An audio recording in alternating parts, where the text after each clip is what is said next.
If you're seeking a bridge loan for commercial property purchase or refinance, a unique payment structure called pay rate could reduce the monthly interest payments by almost half. In this video, I'm going to explain how the pay rate structure works, the typical pricing, and how to find lenders that offer this unique payment structure for bridge loans. I'm Butani, CEO of PrivateLenderLink.com. I'm not a lender. I operate a website where investors and brokers can easily find direct, private, hard money lending companies throughout the United States. If you're in the investment real estate business and want to gain insights into private mortgage lending, subscribe to our channel and get notified every time we release a new video. Before we continue, I want to state that this topic is only relevant to short-term bridge loans with a minimum loan amount of $1 million.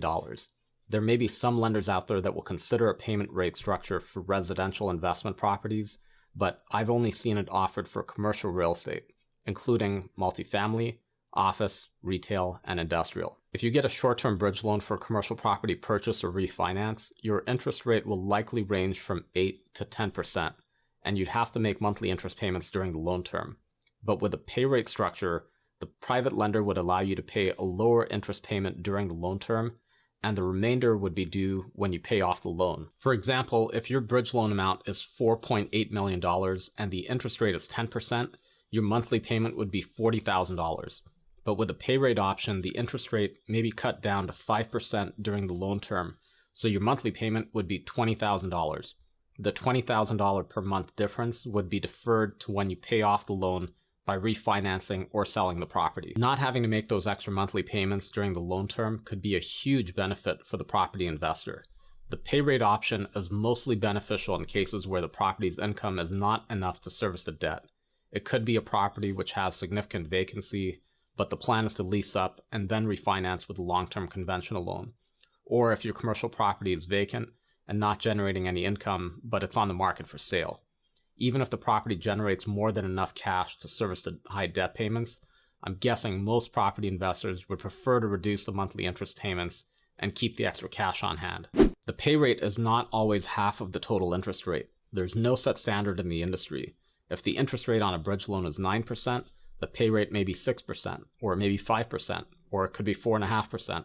Every lender that offers a pay rate structure will have a minimum amount of interest they have to collect during the loan term. Although most CRE bridge loans range from 8 to 10%, I've seen a number of lenders go down to 6 or 7%.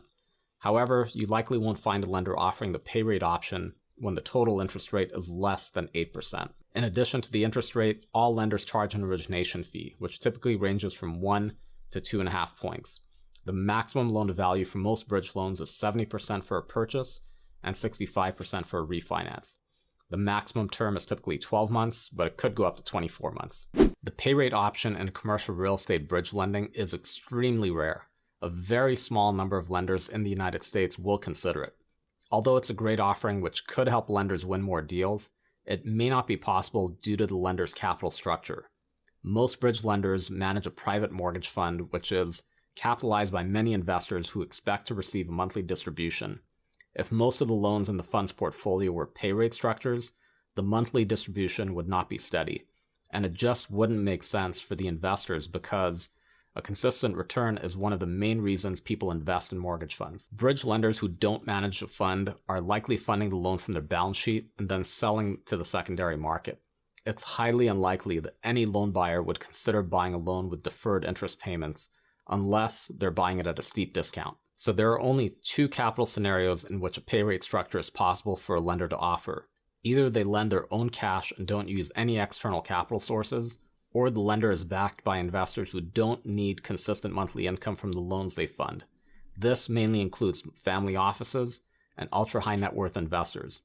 For these types of capital providers, the trade-off to taking a lower monthly interest payment is having their money parked in very conservative loans secured by prime commercial properties located in prime urban markets. If you're looking for a commercial real estate bridge lender, use our website PrivateLenderLink.com as a resource.